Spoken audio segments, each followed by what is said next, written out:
On continue avec l'actualité du théâtre. Pour cela, on va rejoindre Jean-Philippe Viau qui nous propose de commencer l'année, et c'est pas une mauvaise idée, figurez-vous. Non, le rire et la bonne humeur avec deux pièces très originales. Oui, voilà pour débuter l'année positivement, deux pièces sans célébrité à l'affiche, certes, mais deux histoires comme on les aime, bien ficelées, bien écrites, modernes, jeunes et tout à fait actuelles. La première, adaptée du best-seller de Daniel Glatauer, c'est Quand souffle le vent du Nord. Elle réunit sur scène Caroline Rochefort et Stéphane Duclos, deux comédiens au jeu sincère et spontané, mis en scène par Judith Will. Un message reçu par hasard peut-il changer le cours d'une vie? Suspense à Paris, au Ciné 13 Théâtre. Je me vois dans l'obligation de vous informer que je cesse de payer. Amy Rotner. Vous vous êtes trompé dans l'adresse. Moi, je suis une personne privée. C'est une jeune femme, Amy, qui souhaite se désabonner d'un magazine. Et elle se trompe dans l'adresse. Et de cette erreur, un homme va recevoir ce courrier, va lui répondre, et petit à petit, un échange épistolaire va se mettre en place entre eux deux. Je vous propose que nous nous rencontrions en vrai, mais sans le savoir. Pour ne pas détruire cette tension électrique qui est en train de naître soudainement entre nous, je préfère renoncer à vous demander de me décrire votre pyjama. C'est une vraie réflexion, en effet, sur le couple, sur la fidélité, sur la longévité d'un couple, et puis aussi, surtout, sur Internet et le pouvoir d'Internet actuellement dans notre monde moderne. Vous n'avez manifestement aucune idée de qui je suis.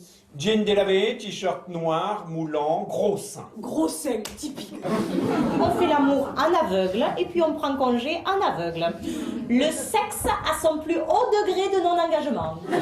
C'est drôle, c'est poétique, il y a de l'émotion, il y a beaucoup de rebondissements, il y a plein de choses cachées, des choses secrètes, des quiproquos. C'est vraiment une comédie romantique, avec tous les ressorts de la comédie romantique. Alors votre rêve, il était juste intense ou il était au moins érotique aussi? Terriblement érotique. Et alors, des détails. Nous faisions quoi? J'étais comment? Comment était mon visage? Le visage, ce n'est pas vraiment ce qui m'a marqué.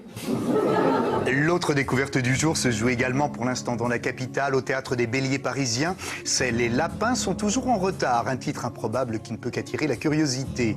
Cette création aussi poétique que subversive est écrite avec beaucoup de finesse par Ariane Mourier, également interprète de ce spectacle aux côtés de 4 partenaires, tous mis en scène par l'excellent David Roussel. T'es toute seule? Oui. Enfin, je suis venue avec une copine, mais elle est partie draguer. Vous voulez vous asseoir? Bah oui, pourquoi pas. Enfin, je sais pas. Hein. Sur vos genoux. Les lapins sont toujours en retard, c'est l'histoire d'Alice, qui est une jeune fille extrêmement sensible, qui tombe amoureuse. Et pour gérer son trouble amoureux, elle se rend chez son psy. Et comme elle n'arrive pas à parler d'elle, elle va parler de sa sœur jumelle, qui est son exact opposé. Tu veux que je... Bah écoute, laisse tomber, d'accord. T'as pas le temps en ce moment, c'est pas grave. Moi aussi, j'ai plein de trucs à faire. On se rappelle, je dois te laisser là. Allô? Vous voulez adopter un lapin?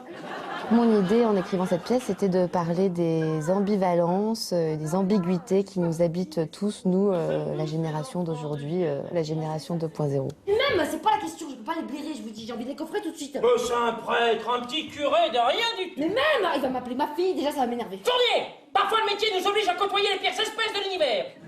Ça oscille entre l'absurde et l'onirique. Voilà. Les lapins sont toujours en retard parce que les lapins n'ont pas de montre. Et si vous faisiez la paix avec votre colère, Sandra? Pardon, je pensais à autre chose, je vous écoutais pas du tout. On va s'aimer, avoir de beaux enfants et vivre heureux jusqu'à la fin de nos jours, c'est ça? Mais qu'est-ce que t'es belle! Mais qu'est-ce que t'es con, hein? Et ces deux comédies sont vraiment de belles surprises, tant par les thèmes qu'elles évoquent que par l'originalité de leur mise en espace. Quand souffle le vent du Nord, cet habilement nous émouvoir avec humour, malice et romantisme même. Et pour Les lapins sont toujours en retard, c'est également une vraie réussite. Du grand art intelligent, très drôle, décalé et servi par une innovante et talentueuse maîtrise de l'art théâtral. De bien bons moments à partager pour 2016. Bon spectacle à tous et à très bientôt.